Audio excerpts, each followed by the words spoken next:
எப்பா சாமி கங்கோவால பண்ண மாதிரி பண்ணி விட்டுறாதீங்கப்பா, தயவு செஞ்சு ஹைப்பியே ஏத்த வேணாம் அப்படின்னு சொல்லி சூர்யா 44 படக்குழுவுக்கு நடிகர் சூர்யா அவர்கள் கோரிக்கை வச்சிருக்காரு அப்படின்ற தகவலானது வெளியாகி இருக்கு. என்ன நடந்திருக்கு, சூர்யா என்ன மாதிரியான கோரிக்கைகள் முன் வச்சிருக்காரு அப்படின்றத பத்திலாம் டீடைல்டா பார்க்கலாம். நடிகர் சூர்யாவோட நடிப்புல மிக பிரமாண்டமா உருவான திரைப்படம் தான் கங்குவா. இந்த திரைப்படமானது கடந்த சில தினங்களுக்கு முன்னாடி வெளியானது. சிறுத்தை சிவா இயக்கத்துல திசா பதானி நாயகி இந்த படத்தில் நடிச்சிருக்காங்க. மிகப்பெரிய எதிர்பார்ப்புக்கு மத்தியில் இந்த படமானது வெளியானது. ஆனா எதிர்பார்த்த அளவுக்கு படமானது இல்ல அப்படின்னு சொல்லி பல சினிமா விமர்சகர்கள் கருத்து சொல்லியிருக்காங்க, கடுமையா விமர்சனம் பண்ணியிருக்காங்க.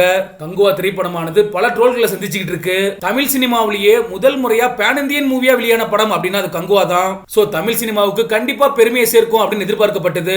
ஆனா அதற்கெல்லாம் ஆப்போசிட்டா இப்ப நடந்துகிட்டு இருக்கு. என்னதான் இந்த படத்தோட வசூலானது ஆரம்பத்தில் அதிகமா இருந்தாலும் போக போக கொஞ்சம் கொஞ்சமா குறைய தொடங்கி இருக்கு. அதற்கு முக்கிய காரணமே இந்த படத்தின் மீதான நெகட்டிவ் விமர்சனம் தான். இந்த படமானது கிட்டத்தட்ட 350 கோடி பட்ஜெட்ல உருவானது.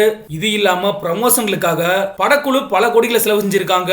இந்தியா முழுவதுமே இந்த படத்துக்காக ப்ரமோஷன் நிகழ்ச்சிகள் நடந்துச்சு. கிட்டத்தட்ட 2 வாரங்களுக்கு மேல இந்த படத்தோட ப்ரமோஷன்கள் தொடர்ந்து நடந்துகிட்டே இருந்துச்சு. ப்ரமோஷன் நிகழ்ச்சிகளை கலந்துகிட்ட படக்குழுவுமே பல விஷயங்களை சொல்லி இருந்தாங்க. படத்தின் மீதான ஹைப்பை பல மடங்கள் உயர்த்திட்டாங்க.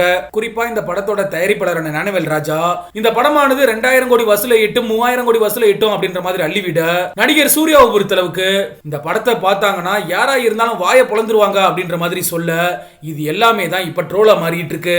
எந்த ஒரு ஹைப்பும் இல்லாம இந்த படம் வெளியாகி இருந்தா கூட இந்த அளவுக்கு ட்ரோல் மெட்டீரியலா மாறி இருக்காது அப்படின்னு சொல்லி பலருமே தங்களோட கருத்துக்களை சொல்லிக்கிட்டு இருக்காங்க. இத நடிகர் சூர்யாவுமே உணர்ந்திருக்காரு. ஓவர் ஹைப் எப்பவுமே செட் ஆகாது அப்படிங்கறத புரிஞ்சுக்கிட்டு தான் நடிகர் சூர்யா 44 படத்தோட இயக்குனரான கார்த்திக் சுப்புராஜ் கிட்ட சில விஷயங்களை பேசி இருக்காரு. அதாவது சூர்யா 44 படத்துல இருக்கக்கூடிய சில சஸ்பென்ஸ் விஷயங்கள் வெளியவே கசிய கூடாது, படத்தோட கதைக்களம் எதுவோ அதை மட்டும் தான் ட்ரெய்லர்ல காட்டணும் அப்படிங்கறத நடிகர் சூர்யா உறுதியா சொல்லி இருக்காராம். மிக முக்கியமா படத்துக்கு ஓவர் ஹைப் கொடுக்கவே கூடாது அப்படிங்கறதையும் கார்த்திக் சுப்புராஜ் கிட்ட சூர்யா வலியுறுத்தியதா தகவல்கள் வெளியாகி இருக்கு.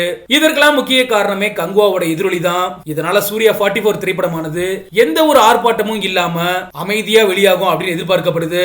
சூர்யா 44 திரைப்படமானது அடுத்த ஆண்டு ஏப்ரல் மாதம் வெளியாகும் அப்படின்னு சொல்லப்படுது. இந்த படம் கண்டிப்பா சூர்யாவுக்கு கம்பேக் திரைப்படமா இருக்கும் அப்படின்னு சொல்லி மிகப்பெரிய நம்பிக்கையில சூர்யா ரசிகர்கள் இருக்காங்க அப்படிங்கிறது குறிப்பிடத்தக்க விஷயம்.